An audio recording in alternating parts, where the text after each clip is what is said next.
அரசியலை விட குடும்ப ஆதிக்கத்தை முன்னிலைப்படுத்தும் திமுக பொதுமக்களின் நம்பிக்கையை சிதைத்தும் தமிழக முன்னேற்றத்தை பின்தள்ளுகிறது. கருணாநிதி திமுக தலைவரும் தமிழ்நாட்டின் 5 முறை முதலமைச்சருமானவர். தமிழக அரசியலில் ஆழமான தாக்கத்தை ஏற்படுத்தியவர். ஆனால் அவரது ஆட்சியும் வாழ்க்கையும் ஊழல் மற்றும் குடும்ப அரசியல் குற்றச்சாட்டுகளால் சர்ச்சைக்குள்ளானவை. திருக்குவளையில் எளிய குடும்பத்தில் பிறந்து திராவிட இயக்கத்தில் இணைந்து 1969இல் அண்ணாதுரையின் மறைவுக்கு பின் திமுகவை வழி நடத்தினார்.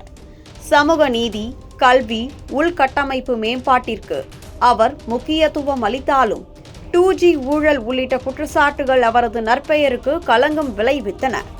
இது திமுகவை குடும்ப நலனை மையப்படுத்திய கட்சியாக விமர்சிக்க வழிவகுத்தது. கருணாநிதி 3 திருமணங்கள் செய்தார். பத்மாவதி, தயாள், ராஜாதி அம்மாள் இவர்களிடமிருந்து பிறந்த MK முத்து நடிகர், குறைவான அரசியல் ஈடுபாடு உடையவர். MK அழகிரி முன்னாள் மத்திய அமைச்சர். MK ஸ்டாலின் தற்போதைய முதலமைச்சர், திமுகவின் தலைவர். MK தமிழரசு தொழிலதிபர். MK செல்வி தனி உரிமையில் வாழ்பவர்.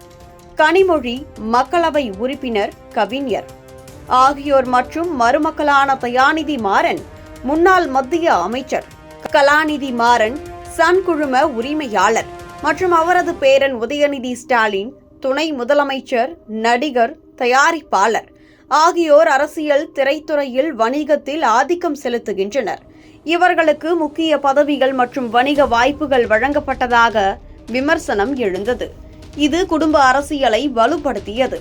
அவரது திரைப்பட வசனங்கள் மற்றும் இலக்கிய படைப்புகள் செல்வாக்கு செலுத்தினாலும் அவை அரசியல் பிரச்சாரத்திற்கு பயன்படுத்தப்பட்டதாக விமர்சிக்கப்பட்டன.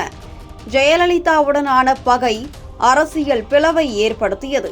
2018இல் அவரது மறைவு ஒரு அத்தியாயத்தை முடிவுக்கு கொண்டு வந்தாலும் குடும்ப ஆதிக்கம் தொடர்கிறது.